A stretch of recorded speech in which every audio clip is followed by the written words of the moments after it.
Hello, hello, hello. Bryan O'Rourke, Julianne James, thank you so much for joining us. This is exciting. We are going to get started straight away. Julianne, you start. Tell us where you started in your life and in your journey. Connect the dots to where you are today, and tell us about you. Okay, thank you very much. Thanks for having me. So, I think when you look at joining the dots from a career and a journey, slightly a variation because my career started working in a bank, unlike my journey, which already begun as a competitive swimmer. Training 4 hours a day from the time of 7 to 12, and in those days it wasn't such a positive journey as a swimmer, but it was nevertheless it was a choice that I made and I enjoyed at the time. But working in a bank, with 8 floors of women, 8 floors of women, only every floor had a male manager then.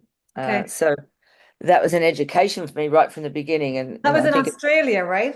yeah, that was in Australia, Bank of New South Wales. I was offered 3 jobs in a bank, much to the dismay of my parents. I decided to work in a bank and do what they call a HSE or O levels at night time. So double studies, wanted to broaden a career whilst finishing the Right. study. So yeah, I started in a bank, and as I say, there was 8 floors of women, and every floor had a male boss. And even though I was working in, and I was noting that right from the beginning, my career choice maybe wasn't for me. Maybe there's more for me out there. So Swimming versus banking. There's quite a big difference yeah, there. that's it. So I left a job in a bank to go up and live on the Gold Coast and work in a wet and wild water park, much to the dismay of all my family.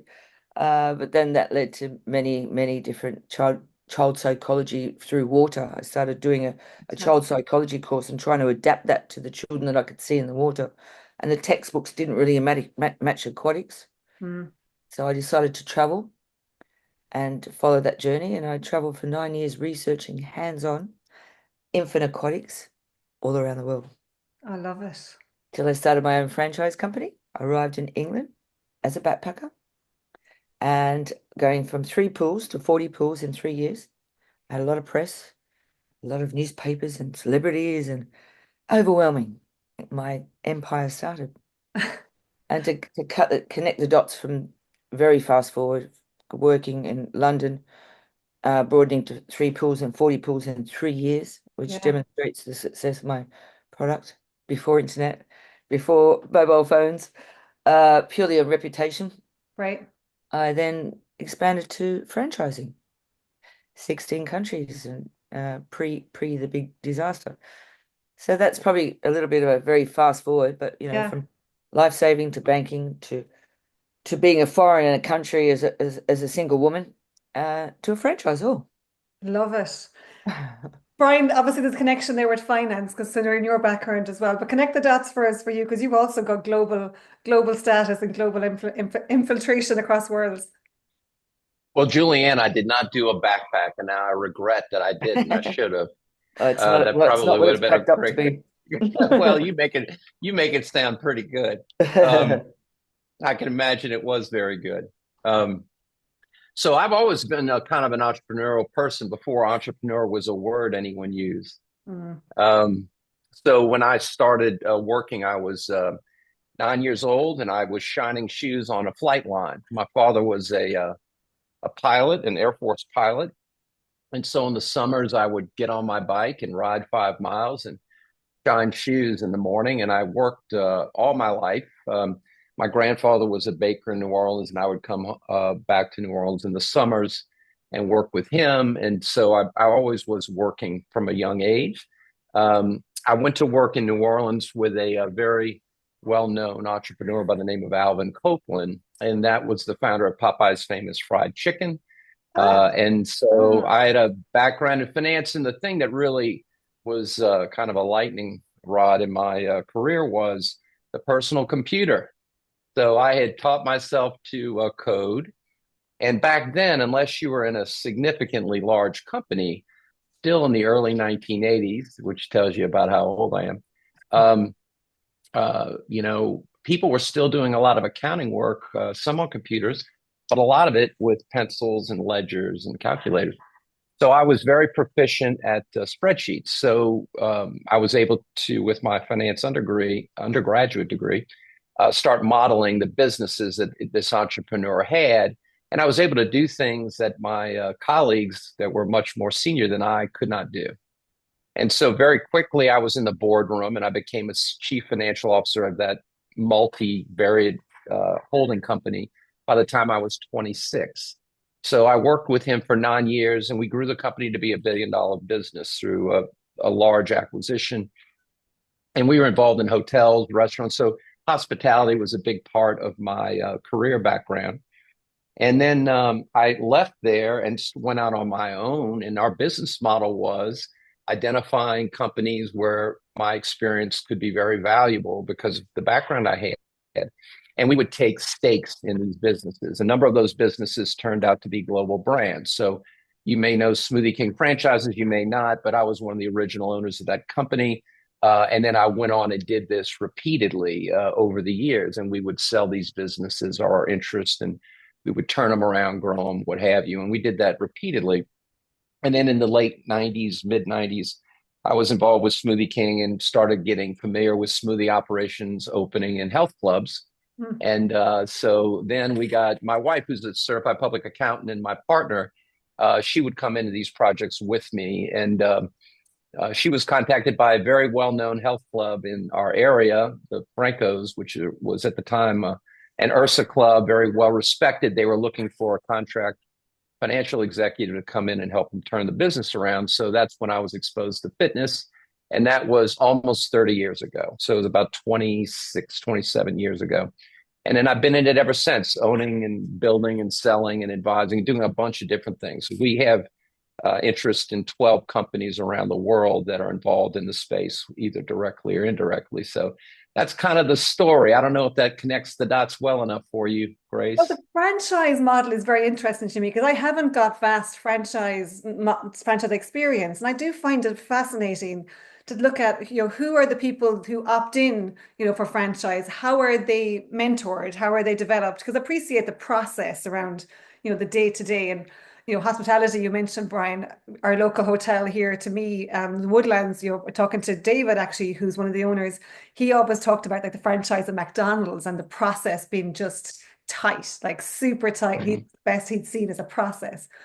But like in the franchise fitness world, the hospitality world, who are the humans that choose to go into franchise? Obviously, you two guys are two of them.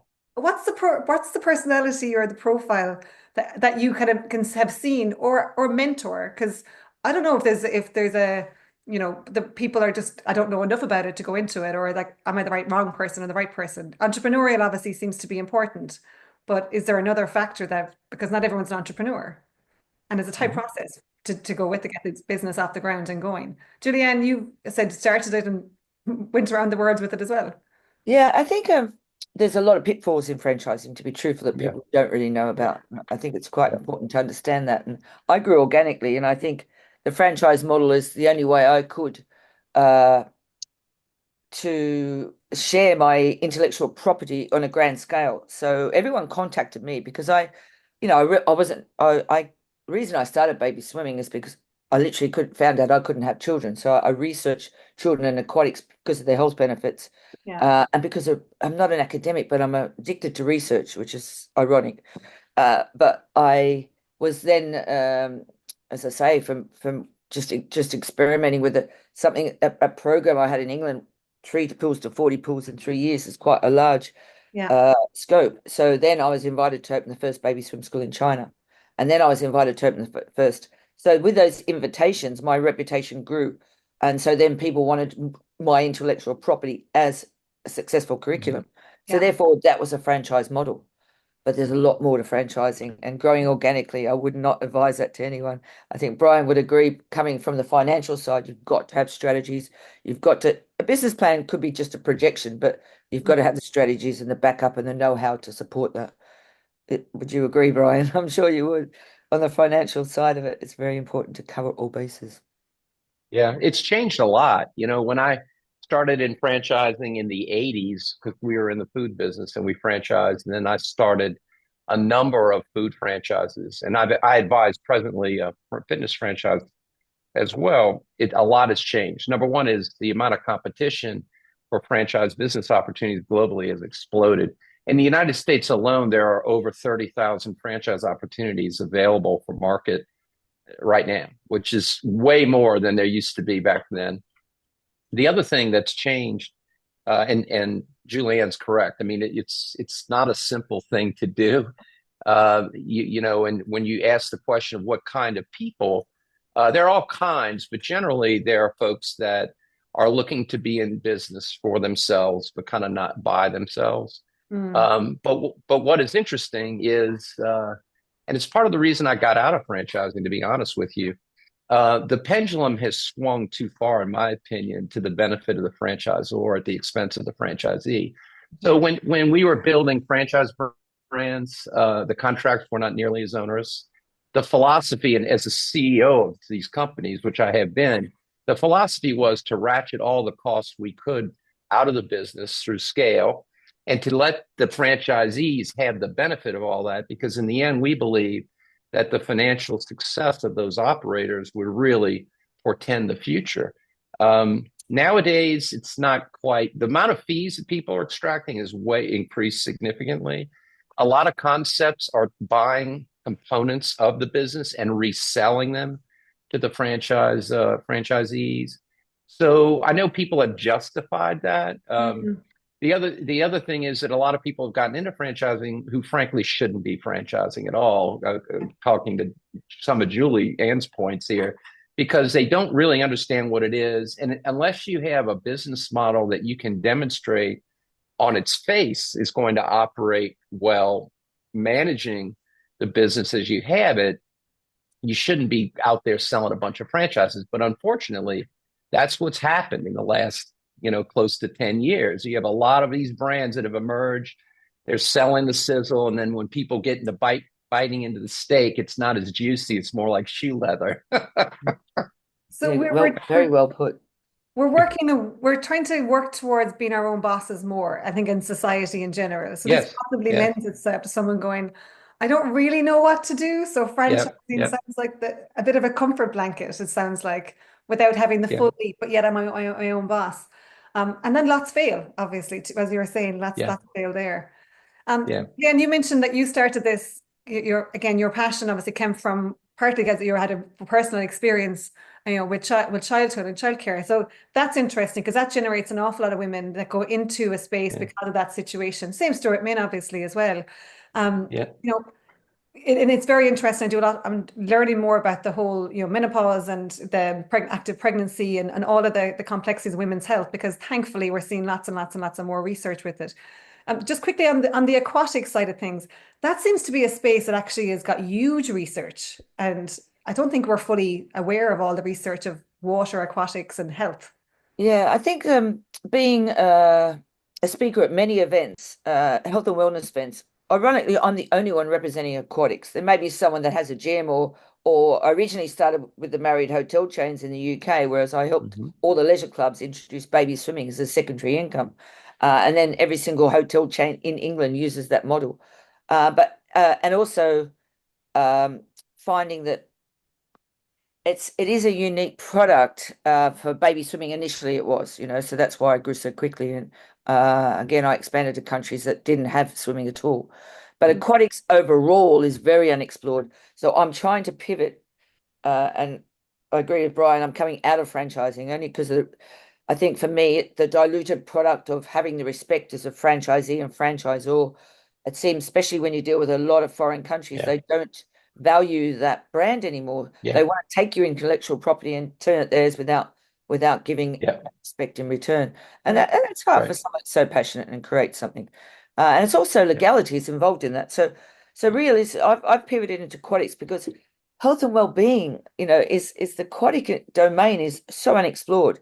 You've got wellness, you've got fitness, you've got yoga, you've got, the aquatic fitness realm in Europe is dynamic. It's not for old people like me, it's for young, dynamic people with motivation and power. But it also the health properties of exercising for injuries. The implications from baby, it's the only exercise you can do from the time you're born to the time you pass away. But it's not just about swimming anymore. It's about using every pool should be a wellness hub. They're investing billions and billions in the cosmetics of spas, but yet no one uses the pool. Yeah. Yeah. It's got to be tapped in. There's got to be, especially in America. America really respects swimming, and the franchise model of swimming in America really excelled even during, I hate to use the word, that pandemic, but it Yeah. was a fact of life. And so therefore that seems to be, really, really something that's recognized. But where's the wellness side of it? Where's the, Are you the guys doing the cold water dips? yeah, that's not for me, I'm afraid. Bryan, I can I'm promote thinking that, you're but a cold water man. I've used the cold plunge. Yeah, I've used it. Yeah. yeah, It's tough. It's it, tough. I see, is it Mark Wahlberg is on it all the time, and I'm like, yeah, it's supposed to be amazing, but coming from a baby swimming pool at 33 degrees, it's Yeah. a bit heated. at my I'm heart not at my about the age. heat, A the bit camp worried. food. Bryan, with the hospitality, that you were in hospitality as well as fitness, and from the Irish perspective, a lot of our hotels here would have decent pools that are also part of gyms, Good. and to Julianne's point, we'd have lots of people who would use it for rehab, aqua aerobics, yoga, baby swimming, and so on. Now, I think there's a huge capacity, there's opportunity to actually really emphasize the health and the benefits and all of the breadth of options. But is the US the same, or is it still an element where there's a gap and there's an opportunity to fill it with more rehab, recovery, across the ages, across the span of activity versus just is it association with older or younger? That's a great question. I wouldn't consider myself an expert in this arena like Julianne is, but I have had some experience with it. And Weymouth Club is a good example in Massachusetts. They had a huge baby swimming program. I mean, there were literally hundreds of parents that were into that. And I also know that swimming is very popular and rising in popularity in the US due to its effects of exercising, especially with resistance. And as you get older, because of your joints and the like, it's a very therapeutic form of exercise. It has tremendous benefits to it. And so, yeah, I think those trends are consistent with what you see in other parts of the world. I just cannot speak with a great deal of specificity, throwing stats out to Yeah. confirm that. But from my own experience, that is the case. Yeah, I'm well, very I excited think about America, actually. I'd love to. When I was at Beyond Active in New York, it's just so friendly and dynamic, and everybody's open to opportunity. I found it so Yeah. refreshing. So I'm looking forward to exploring those options in America. So, do you not find it as refreshing in the Asia Pac space or the European space? um, Which one? I think it's a totally different mentality, a totally different market. Mm. Everybody's very focused on their aims and objectives, and it's quite there is a sense of humor to a certain degree, but it's just a different Yeah. I think Yeah, I found that too. cuddly in America. I found everyone they I weren't found that literally too, yeah. cuddling you, but they gave you that warm feeling. So I found that was, as I say, not experiencing that being in Saudi and Asia and Turkey and places like that. That's you're not you don't show your emotions or your honesty as much as in business. Everything has to be straightforward. It's a little bit different. Yeah, I found that as well. I think that I found it easier to know if I could do business with someone in the US because it was a bit more straightforward of I think we can Yeah, do business, let's keep talking, or I don't think we can, let's move on. Like, yeah. no offense, not personal, it's just not the Yeah, that's it. That's it. We'll give you a very smile. straight Have line, a great day. capitalism. Let's go. Bryan, Julian mentioned Saudi there. I know you've got a good Irish connection and a good female behind you as well at every turn. And I'm glad to have met your wife over the years numerous times. And she's been a great support and business partner you mentioned as well. So tell us a little Yeah. bit about that. Oh, well, Marie and I have been together a very long time. She's her own businesswoman. In fact, I'm probably behind her more than she's behind me. But anyway, she's run companies. She was in a big accounting firm, tax audit. She's very skilled at what she does, and we've been very fortunate to get along and to use our respective strengths to you know, Business. take advantage of business opportunities. And so, in fact, I'm out in California right now, primarily focused on this company, and she's overseeing pretty much most of the rest of what's going on. So, I was just very fortunate to meet somebody and not only had a personality I enjoyed very much. She's a very competent businesswoman. And I've benefited from that my whole life. The first job I had, I went to work for that entrepreneur I mentioned, but it's a woman that hired me. And I think that, and I've had a lot of women that I've collaborated with over the years. And I think I told you the story about my dad was the first U.S. Air Force squadron commander to train women in hypersonic fighter jets. And he also learned to fly in the 50s. A woman soloed him out, which is very rare back then. So we've always, we've always had a lot of strong women and very capable women in our lives. So I've been a benefactor of that, and I think Maureen, my wife, is just a continuation of that story. Well, that's the statistics, right? That they said the best decision you can make for your career, is finding the right partner.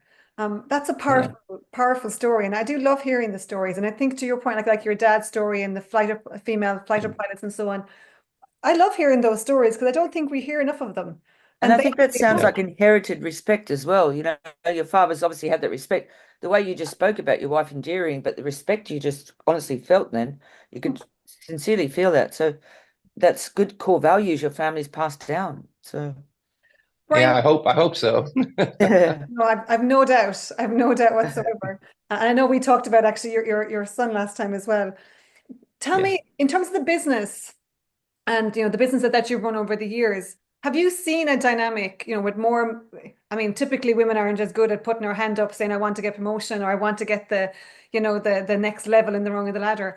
What have you seen? And is it different in the US versus internationally, do you think, from your perspective? Or has it been like, it hasn't been a factor?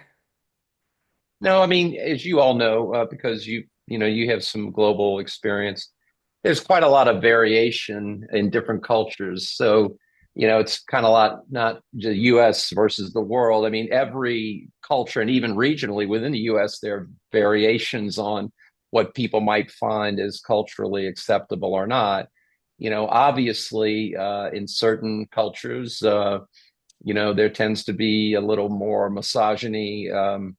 There tends to be behaviors, and I witness them. In fact, I kind of, to give you a funny little story, when I travel abroad, and on occasion, the executives or women who are in director level or even managers will be in a meeting, and I will make sure I go out of my way to my male cohorts and colleagues and go, "Can I get you coffee?"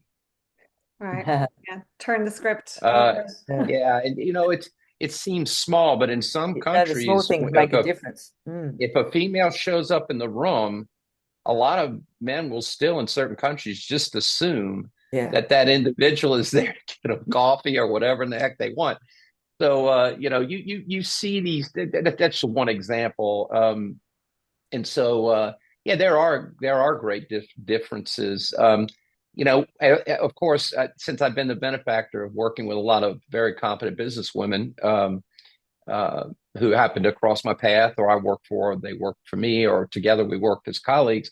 Yeah, there have been changes, and it for some for the good, and some, maybe a little not for the good, in a sense that, and I don't think it's a bad thing, but just me being more and more conscious of my own behaviors. I'm checking myself all the time, because I think you have to, not just from the female factor of, or male, female, or non-binary or whatever. Also from the cultural dynamics, you have to be very aware, because you can offend somebody if you're not attuned to these kind of things innocently. And I think today it requires, that's not necessarily a bad thing, but you have to be open to that feedback, and you have to be aware of that. I think it's very, very important. And it could be as small as taking a proactive step in a scenario to diffuse a perceived slight by another man who may not be on that level. Um, it could take various forms, but I think any body that's trying to lead today in a global world needs to be conscious of others, and more aware of the fact that the way they see the world may be different than the way you see it, and there's nothing wrong with that. Yeah, yeah. Yeah.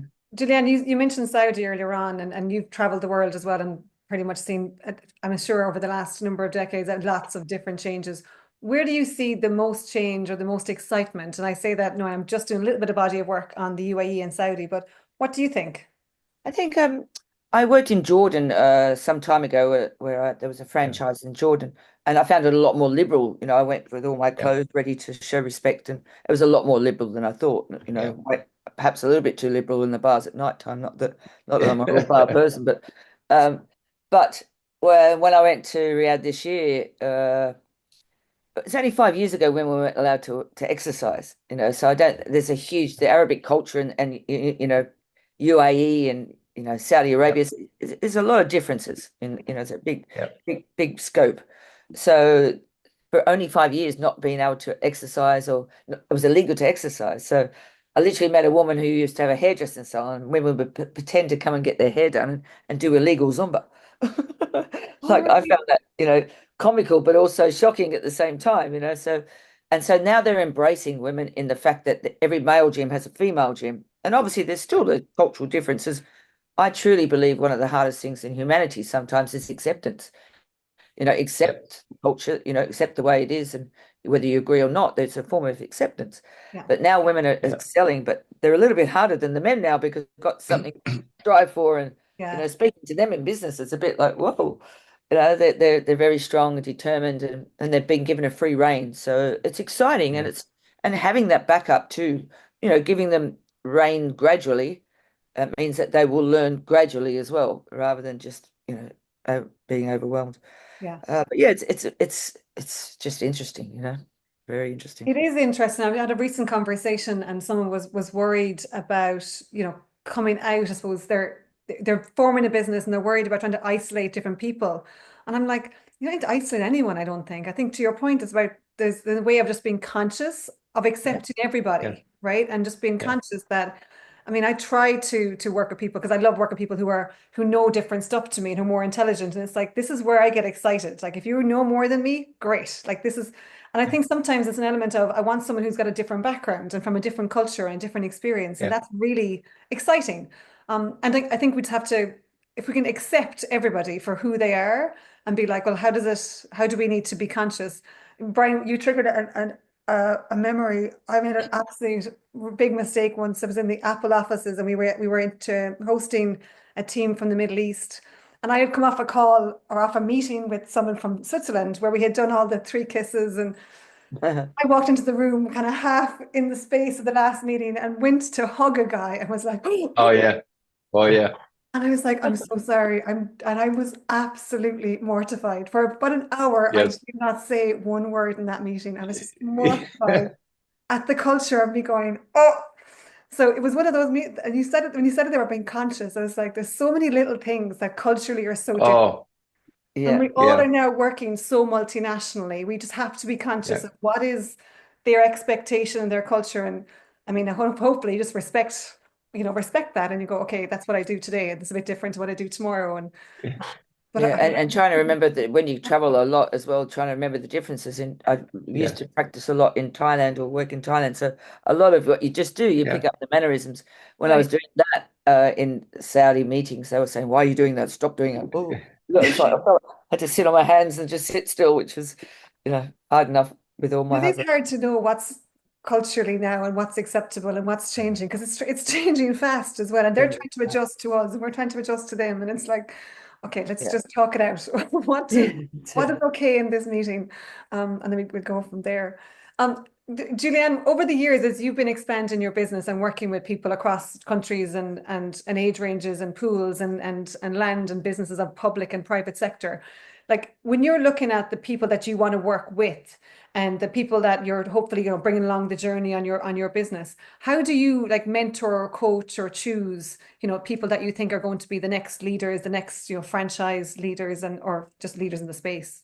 Yeah, I think that's something that I'll be truthful. I didn't. I've learned the hard way because I grew organically and I embraced, people that had the passion and wanted this product, when realistically they didn't have the same core values. It's really important to understand. Uh, do they want this? Are they going to respect you? Are they going to respect the brand? So you have to choose people that are not only dedicated, but they've got to have the tenacity and they've got to have patience and they've got to understand it's a mutual agreement, that you are sharing someone's intellectual property and that should be respected. So now I learned that, it's a lot more talking, a lot more, you just don't take that cash injection because that's not what's going to sustain you long term. Long term is a long term relationships, so So, unfortunately, a lot of people at the end of their franchise contract, especially with a sport like swimming, if they've got that intellectual property in many countries, then they no longer want to renew. Doesn't matter how strong your brand is. And that's unfortunate. That is franchising. So it's really taking someone that wants to value that it's a working relationship that's not short, it has different aims and different strategies for short, medium, and long term. Yeah. So again, core values, speaking to them, listening to them. Do they understand workplace culture?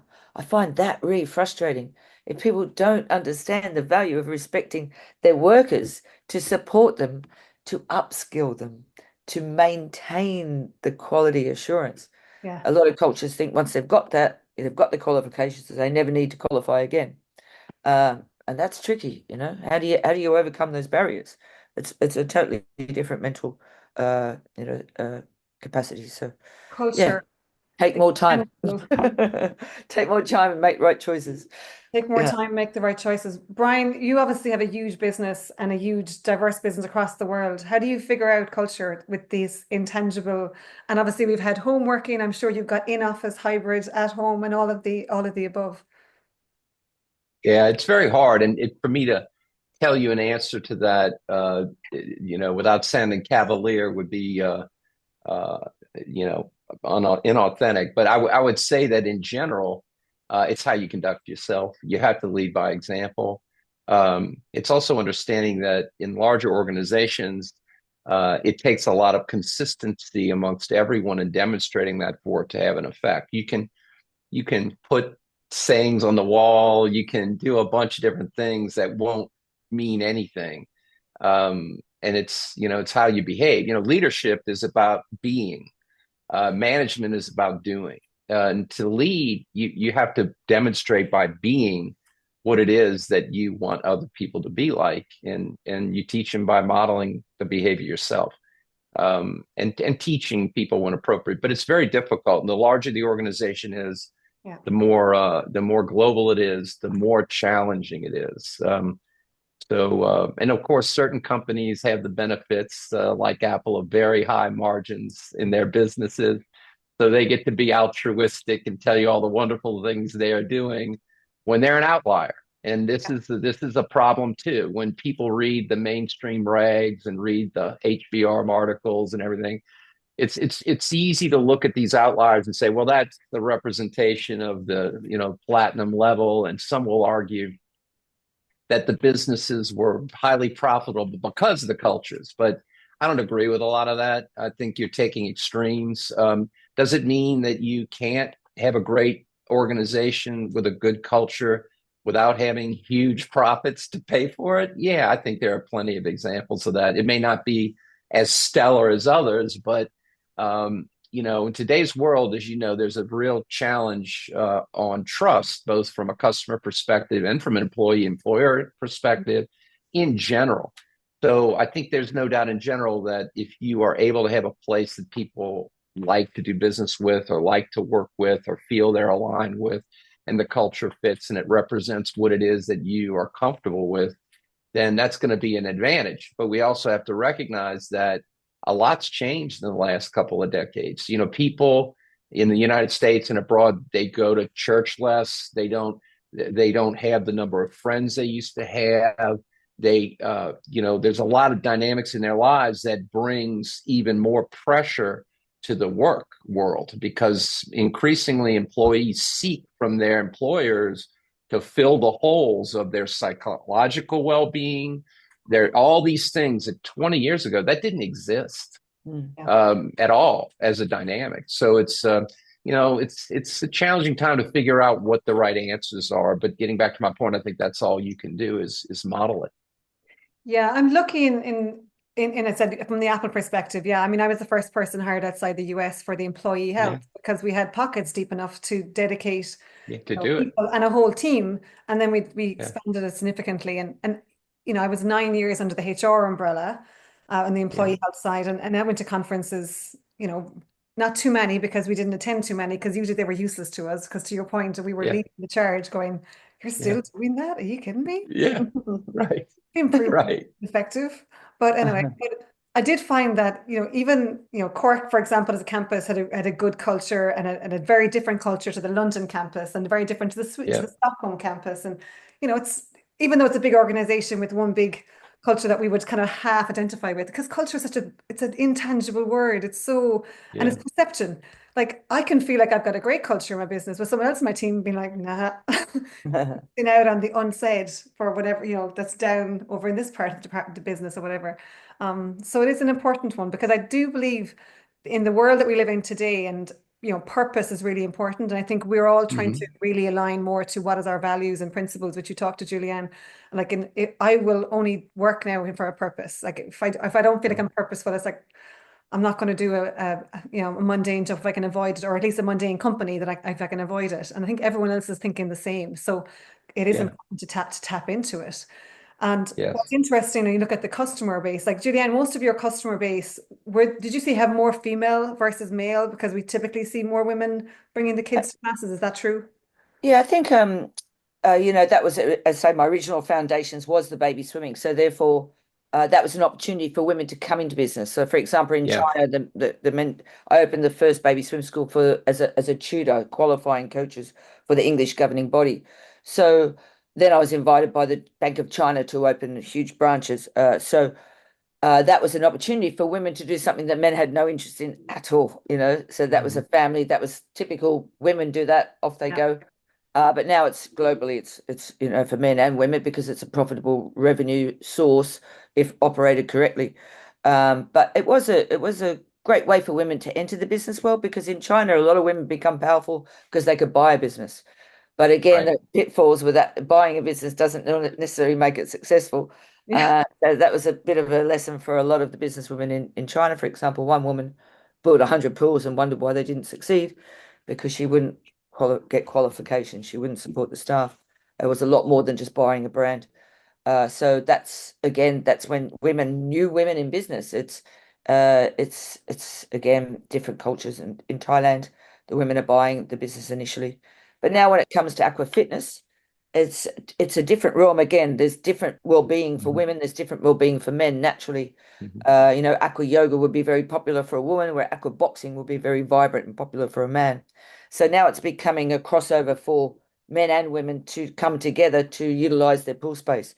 So the consultancy is a lot different from my original journey, which was women-based. Now women are trying to filter into the fitness realm in aquatics, and that's going to take a bit more time. Yeah. We're obviously seeing a rise as well of more balance on parenting, much stronger Yes. Yeah. balance on parenting and much Yeah. more healthier out there Well, with. if you look at the classes per se, that 70% of new clientele are men, because the women don't want to get their hair wet and they want to stay home, and off daddy goes. We But still have that's our it. own challenges, don't we? That's not necessary business. That's just, family life. We got to keep the options open. Bryan, is there anything in terms of core? Obviously, you're servicing an international basis. I mean, is there anything in the strategy that dictates you need to do anything different for female versus male customers? Probably not, considering the equipment base space. Yeah, well, we look at different categories, and of course, we're very aware of things like strength training has really become much more popular amongst women Yeah. in the last number of years. So we pay attention to consumer trends around that. So when it comes to how we might design certain equipment or consider certain things, we're very much aware of those, trends that it relates to different, demographics and different users. So that's something we pay close attention to. The same with the soft goods. Boxing has actually become more popular, mixed martial arts, even with women. So, in the day, 10 years ago, people would have thought I was crazy to say that women are lifting, heavy weights and doing squats with on racks and all that kind of thing, or getting in MMA workouts. But that's pretty much mainstream now. So it's it's Yeah, a I'm it's a great shouting thing to from the see. rooftops. If you're a woman right Yeah, now and not lifting something heavy to get strength, yeah, it's like you got to start wherever Yeah. you're at. yeah. Start because Well, especially for we're a woman living. of my age too. It's the only way that you hold resilience and strength. Right. That's right. Well, Right. the fact that we're losing 1% of muscle mass after the age of Yeah, 30, I mean, yeah. that's Yeah. mind blowing that That's right. we're But causing our if you own talk frail. about the business and women as well, it's in sports a lot different. Very rare I did even a little quick research this afternoon as women coaches in swimming. It's still a Yeah. rarity. So they're up and coming. They are up and coming. But from my whole swimming career, being a potential, Olympiad, there was no such thing as a woman swimming coach then. And they are filtering through, but it's still predominantly mainly men still. And actually, this is a good point. There's Yeah. really good announcements this week in the US around the women coaches on the men's hockey team. I forget which one, which is terrible. And then also in the basketball arena. So Oh wow, Yeah. basketball's big. basketball, I mean, I was lucky enough to be in the US this earlier on this year when Caitlin Clark was and Reese was Yeah. just taking this to a whole new level. Yeah. And it was exciting to watch. And I mean, every male, female dog and their mother was like basketball right now, it's exciting. And like the games were exciting to watch. And it's a Yeah. skillful sport. And yeah, now we're seeing obviously better investment and obviously Serena Williams is invested in basketball now as well, considering that she's also taken it through, her sport through their ages. So we're definitely at a shift. We're at a massive shift. And I say that as someone like in Ireland, as I look at, so our Gaelic, our sport here, which I'm sure you definitely, Brian, you've seen the Gaelic football. Yeah, I The, have. the Yeah. men's game has gotten a little bit too slow and a little bit too defensive, whereas the women's game is like, it's still aggressive. It's That's a still hard game though, very hard game. it is. Hence my injury as I stand here on the podcast. Yeah. But it is a good thing. I think we've gotten a much better balance as well. But it's only really, like, it's only now. It's not like this is the last 10 years or 5 years. This is just now Mhm. where there's a massive Yeah. shift. Yeah, but Yeah. still, as I say, it's still, you got swimming wet athletes, but I don't think the coaching domain is still a lot to be, Correct. And yeah, Paris Olympics was clear there actually. It was the first year parity for the athletes, but not for coaches. So we still yeah, have Yeah. a gap yeah, to go there for yeah, sure. Yeah. Yeah. Well, as you know as well, Grace, I mean, that's not just in those realms of fitness and sport. Women right now globally are graduating at a much higher percentage rate with undergraduate degrees, with master's degrees, and with doctorates. Yeah. Yeah, it's a serious, and so I think you're going to see, and you can still see in the boardroom, there's underrepresentation, but I think like the things you're witnessing here, there's a tipping point, and it's going to happen fast, as well Yeah. it should. Yeah. The other thing I'd like to bring up that I do in my talks every now and then regarding this indirectly is I ask people, what technology do you think had the most profound impact on society in the last 60, 70 years? And, I'll tell you the answer if you care to take a guess. No. Nope. Go on. Birth control. Yes. Oh, Yeah. When Technology. I'm like, the technology. birth control this pill light bulb. didn't really happen until the 60s. And ironically, as a result of that, in the 70s, that's where the dual family household started emerging incredibly in the United States and other places. That's what led to the explosion of the health club industry with childcare and other things coming in. Divorce rates went up. Women were able to secure their own incomes in many cases. And that whole dynamic of the dual income household really was a big fueler for the commercial fitness space. So it's amongst many other things. The reason that women now are graduating at much higher levels, and even my wife would tell you this when we visit about this, and we're honest, said, well, we've gotten involved at the young age we did if you were that age now, and it's probably unlikely we would have. It's just the nature of how much change has really occurred relative to people's expectations and their belief in their options. Because back in the 60s or the early 60s, late 50s, women wouldn't pursue those things because the default was they were going to have children. And so they just kind of put their lives on a little bit of a shelf until that got all worked out. And that doesn't happen much anymore. Yeah. And that's a key word, isn't it? Belief. You're so right. When in Australia, and I think that the meat and veg on the table when I get home was a women's role. Yeah, right. He's going to starve if he's waiting for me to make him veg anyway, because I'm not the best cook in the world, that's for sure. But those skills I did not learn. I'd be happy to cook for you, Grace. We can get together and I'll be happy to cook for you. I'll happily eat it. I mean, I'm easy going on what to eat. I just won't be the best person to cook it. Whatever. Guys, you both mentioned obviously great careers. Like as you mentioned there, Brian and Julianne, like as someone starting now, someone like going into college, not even out of college, but like they're at that 17, 18, thinking of going into the industry, fitness, health, sport in some shape or form. what are the life lessons that you'd be saying? Make sure you think about X and don't do Y. What would they be, Julianne? I think people forget about strategy. We have aspirations and passion. You were so passionate about everything, but you've got to, it's not just about having a to-do list and action points. It's about, what are your goals? What are your realistic goals? And having realistic expectations. But I think, being flexible and adaptable and not being too hard on yourself. Life is not always easy, but be prepared for that. Mm, You've got to have resilience and strength and manage your mental and physical health. It has to be a balance. If you have to have a balance in life, like for me, I'm either very fast or very slow. But when it comes to my physical health, you've got to be balanced. If you don't ground yourself and look after yourself, you're not going to make the right decisions. yeah, So balance, find time to make balance, but have, strategies in place. balance of it. Yeah, that's it. And a positive Yeah, attitude as well. I I love Really that. think important. It's not going to be easy. Yeah, I really do believe. I know it sounds corny. I don't know if you use that word in Ireland, but we say corny. Yeah. It means, you really have a choice to be positive or negative. And I feel like it's a zap. When you wake up and you feel good morning, Yeah. it's like a zap of happiness, isn't it? Really? Or good morning. You have a One of the choice. beauties of the industry. We help people, so we get to have that positivity, and we all know from Yeah. emotional intelligence, you get more from giving to people than you get from getting. So that's one of the beauties of the industry, I think, that we're in, Well, you especially draw if you're in positive or it, you you don't. draw negative. You can draw either, can't you, really? People are contagious. Emotions are contagious. Yeah, surround yourself with people is the right people is super important. Hence, Mhm. go back to that Yeah, culture aspect. Yeah. Bryan, yeah. what are your lessons to the people thinking and looking at you now going, I want to be Bryan, and when I grow up. Uh, if they only knew better, they wouldn't say that. Um, so I think one thing I think about with respect to this, a couple of things is number one, how lucky I was because I got to be around a lot of people young who I learned a lot from. And obviously, if you're a person that you're going to make errors and mistakes in retrospect, but it's all part of growing. I think the only thing I would question now is, and I went to school, I got a graduate degree and all that, but I would really question going into the United States. I'd question going to uni right now for an undergraduate degree. I would really question that.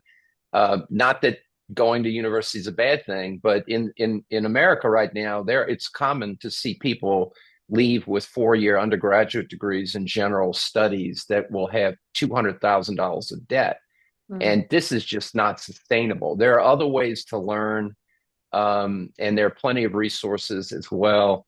I think what you're saying, both of you, is correct. You need to be around people. Maybe you're lucky and you have some great, wonderful parents or family members that are going to go out of their way to help teach you.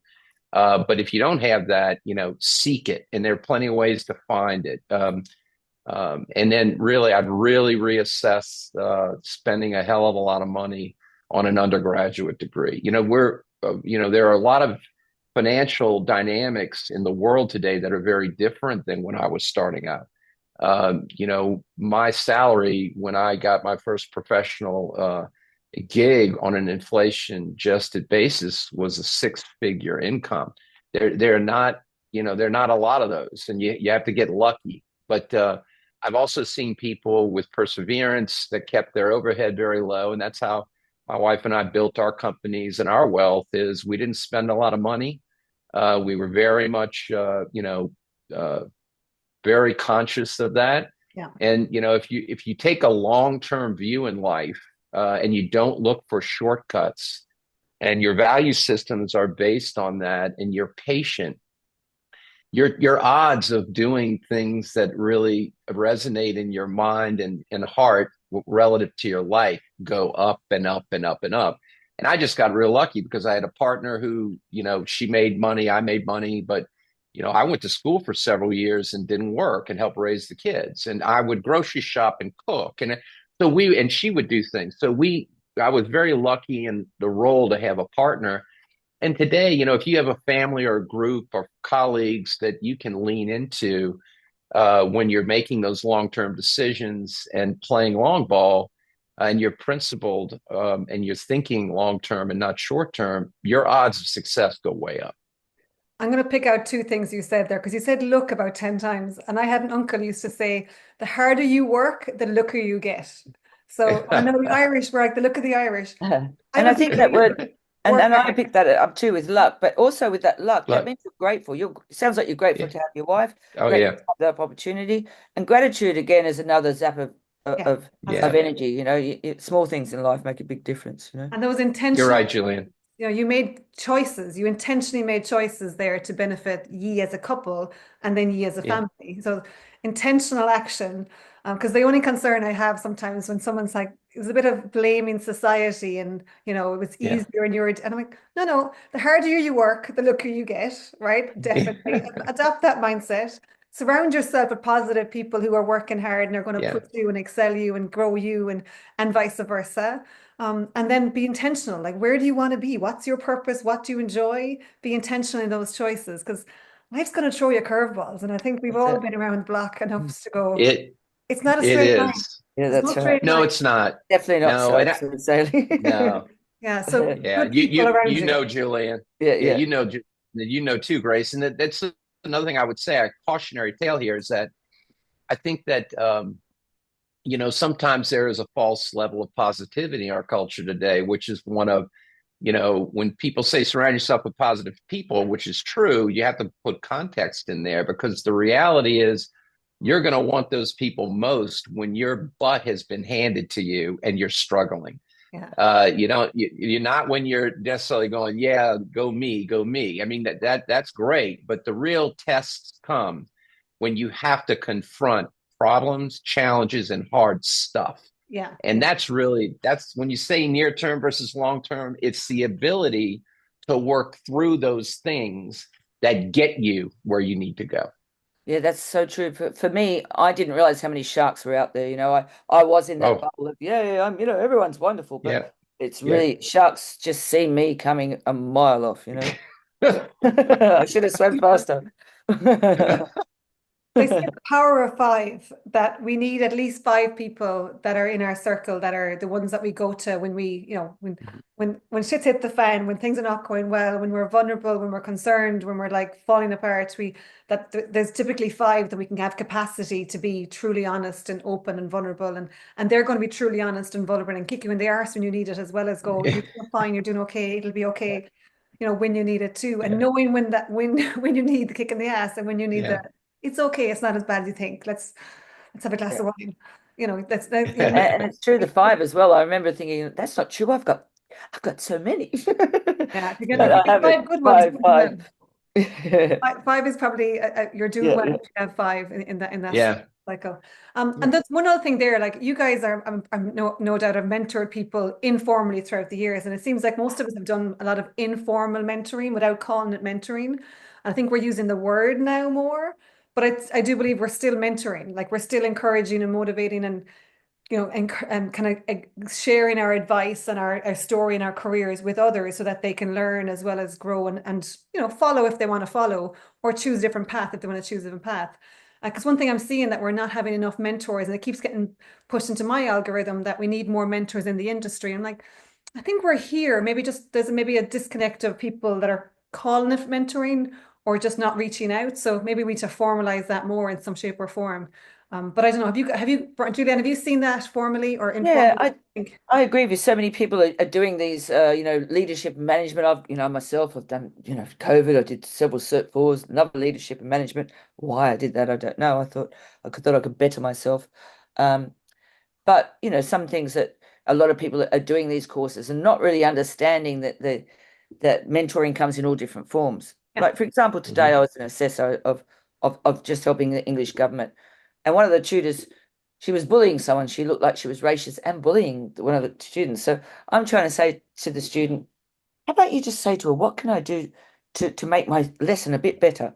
I'm trying to teach the young student how to be nicer to the tutor when realistically I wanted to mentor the tutor. There should be mentorship for people that are in power of giving qualifications, delivering training programs without really offering that compassion and empathy that come with mentoring. Yeah. Mentoring isn't just a textbook. You really have to care and you Yeah. have to facilitate that over all diversity. You can't be racist, you can't be judgmental. Again, it's that acceptance at a higher degree. Yeah. And as you said, Brian, you mentioned earlier on leadership, leading, it's leading is very different from managing. And Yeah. And that's Yeah. that's one of And the reasons. everyone's claiming to be a mentor, but are Yeah. you? Got to care. Yeah. It's got to be genuine Yeah. Yeah, it's got as to be well. from here. Yeah. Yeah. Yeah. Yeah. And we're saddled. I think many of us can be saddled with um, what we're fed online and other things in creating expectations around certain things that are not necessarily as real as other things. Yeah. So for example, in mentoring, which had the good fortune of being mentored and mentoring a number of people in my life, every person's a little different in what they seek. Sometimes you can have a person call you or contact you and ask for help, and you may spend 10 minutes on them and giving them what they think they need, never hearing from them again. And that 10 minutes might have a part in changing their life. Yeah. Other people you might have spent years being available for, and it didn't really help them at all. The other things around that are, the zeitgeist, which, a lot of the startup world, I very much don't believe in the general crap that is peddled out there on a number of business ideas that have become mainstream. And so sometimes you can be swimming upstream, and so it's better to just keep your mouth shut. It's all context, right? Yeah. Because Yeah. in the end, it's really about how can you show up for other people in the best way you can, and sometimes that means not speaking. Yeah. Sometimes you can't really help people until they come to a certain place of understanding where what you might share would be meaningful, when at other times it would do nothing. In fact, it might actually hurt them. So I've learned over time to be quiet more than I used to, have less of an opinion, because everyone's experience is unique to themselves. So I think it's important, for me at least, to be cautious when it comes to offering advice. Yeah. Yeah, that's A a very lot to good figure out lesson. ourselves. Going on from that, you guys, as are obviously aware of lots of people within industry, and I know I shared this question that with you guys beforehand. Who are the emerging leaders from the industry, or from in the broader industry, health, sport, fitness, med tech, health tech, whatever you want? Who are they that you want to call out? Because I want to build my network. I want to be able to call out and highlight more people that are doing great work across the world. So Julianne, who's in your line, who's in your industry, who's in your space that you're like, these people are amazing? I can't boast enough about Beyond Active team. Jolene Ma, she's a very young Yeah, girl. Colin. She really, really cares. She runs around and she's Yeah. she's got positive, but she's young, she's driven, she's clever, she's friendly, but I don't know, I think Beyond Active, they just go that one step more of caring. Excellent. Shout out to Beyond Active. I love it. Bryan, who's your emerging leader to call out? Who should I be talking to? Well, I hate to use one name because there's so many of them. I mean, Yeah, I, I know. I there are a ton. I mean, obviously you, Grace. There's Erica over at Basic Fit, who's the chief commercial officer there. She's brilliant. There's my partner, Brandy Bergeron, who handles all of our marketing stuff. She's brilliant. Jolene's brilliant. I mean, Carrie Keppel, Greta Wagner, Allison Flatley, Kelly Card. I mean, I could go on and on. I mean, and I'm leaving tons of people out, so I feel bad about that. But I mean, there are a ton of very, very accomplished women out there doing amazing things, and I've left hundreds off that I could write an article on. So Well, this is great because this is one of the beauties. As I'm starting this journey in the podcast and coming back into the industry as well after being out of it a little, I want to celebrate more, emerging leaders. And I'm yeah. sometimes just like, I don't know who they are. Where do I find them? And of course, there isn't a list, right? There's no list to go to where you're like, here's the structure of every person and what they do.